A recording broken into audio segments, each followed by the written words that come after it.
So বন্ধু, তোমাদের জন্য নিউ একটা ব্লগ নিয়ে চলেছে। আসল তোমরা দেখতেই পাচ্ছ, থাম্বনেল দেখে বুঝিয়ে গেছো কি লেভেলের ভিডিওটা হতে চলছে।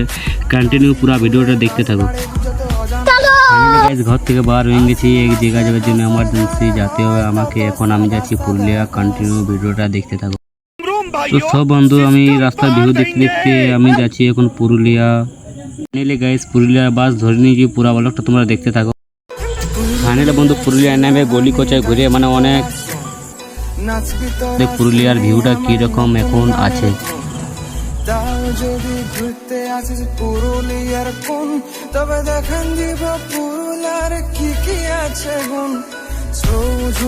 ফাইনালি গাইস, মামা ঘর যাওয়ার জন্য কাকার ট্রেনে মানে কিছু কলা পাকা কিনে নিলাম। ফাইনালি গাইস, কলা পাকা নিয়ে আমি এখন আমার গাড়ির দিকে রওনা দিই। তোমরা পুরো ব্লগটা দেখতে থাকো।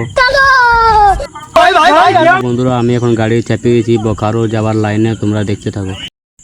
সব বন্ধু, এখন আমি গাড়ি চাপে গেছি। গাড়ি এখন টাইম লেট আছে, ওই জন্যে এখন আমি বসে বসে দু একটা ভিডিও শ্যুট করছি। দেখতে থাকো।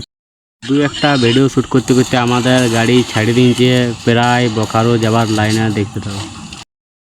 বন্ধুরা, এখানে ট্রাফিকটা পার হয়ে দেখি আমার দাদু আমাদের উড়াখোলটা ল্যান্ডিং করছে।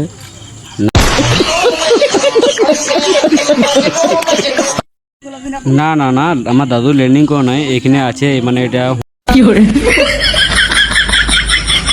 হোটেল বানাবে, ওর জন্য এখানে রাখা হয়েছে। এখন প্রায় কাজ শুরু হয়ে গেছে, প্রায় কাজ অনেকটা হয়েও গেছে। তো বন্ধুরা, আমি এখন নামে গেছি বিটটার বলে নাম বটে মোড়টা মামা ঘরের, ওখানে নামে গেছি। ফাইনালি বন্ধু, আমার মানে বাড়ির লোক চলে এসছে আমাকে লিখবার জন্য মোড় তোকে, ওই জন্য আমি যাচ্ছি। আজকের ব্লগটা এত দূর তোকে, পার্ট 2 দেখা হবে।